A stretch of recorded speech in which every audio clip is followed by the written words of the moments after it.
आदाब नाजरीन, Saiyaara news TV से मैं सैयद अफरोज। आइए नजर डालते हैं कुछ अहम खबरों पर।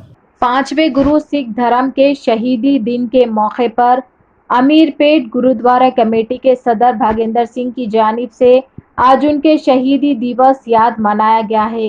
गुरुद्वारे में प्रेयर की गई और तमाम 20,000 लोगों में ठंडा शरबत पिलाए और तमाम गुरुद्वारे कमेटी और बस्ती के लोग सिख बरादरी के लोगों ने सेवा की। इसमें तमाम आने जाने वाले लोगों में ठंडा शरबत पार्सल किया गया। इस मौके पर गुरुद्वारे कमेटी सदर भागेंद्र सिंह ने मीडिया से बात करते हुए तमाम तर तफसीलात बताई है।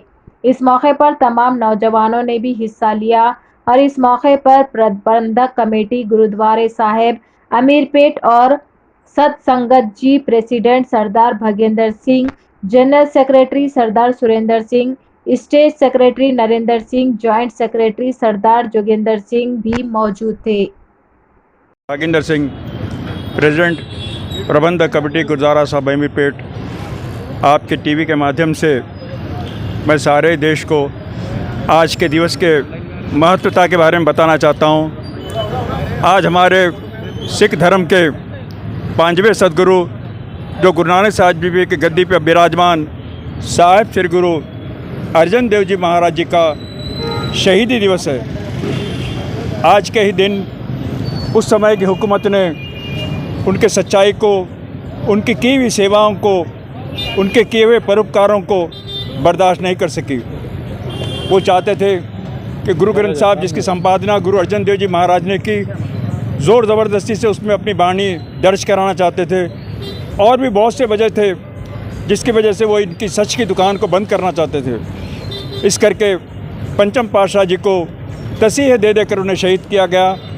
ऐसे तसीहे जो आज अगर सुनते भी हैं तो दिल कांप जाता है। तख्ते तवियों पर बिठाना, जिसके नीचे आग लगाई गई और तवी पर बिठाया गया और उसके ऊपर से गरम गरम रेत पाई गई।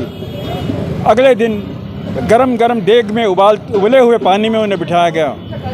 उसके बाद उन्हें तीसरे दिन तक ये तसीहे दिए गए और चौथे दिन गुरु साहब जी ने रावी नदी में स्नान करने के जाकर वहाँ पर अलोप हो गए। आज हमें उन्होंने जो शहादत दी वो सारे संसार को मानवता के लिए थी। आज उन्होंने तवियों पे बैठे ताकि सारे संसार को, मानवता को ठंडक पहुंच सके।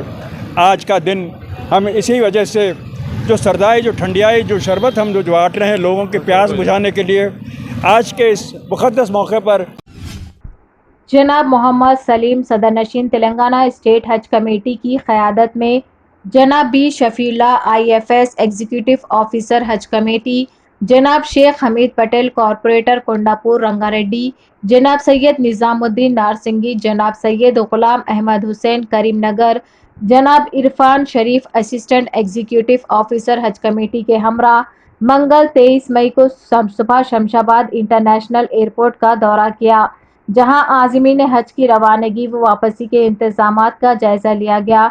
जनाब Bharat Kumar chief security officer, mister Avinash Srivastava, mister Sampath Kumar operation manager ने जनाब मोहम्मद सलीम सदर नशीन तेलंगाना स्टेट हज कमेटी व जनाब B Shafiullah IFS executive officer हज कमेटी का खैर मकदम किया।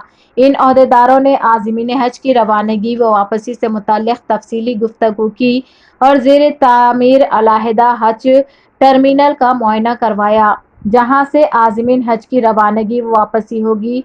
जनाब मोहम्मद सलीम सदर नशीन तेलंगाना स्टेट हज कमेटी ने आज़मीन हज के लिए एयरपोर्ट पर वज़ू और नमाज के लिए सहूलतों की अहदेदारों को हिदायत दी।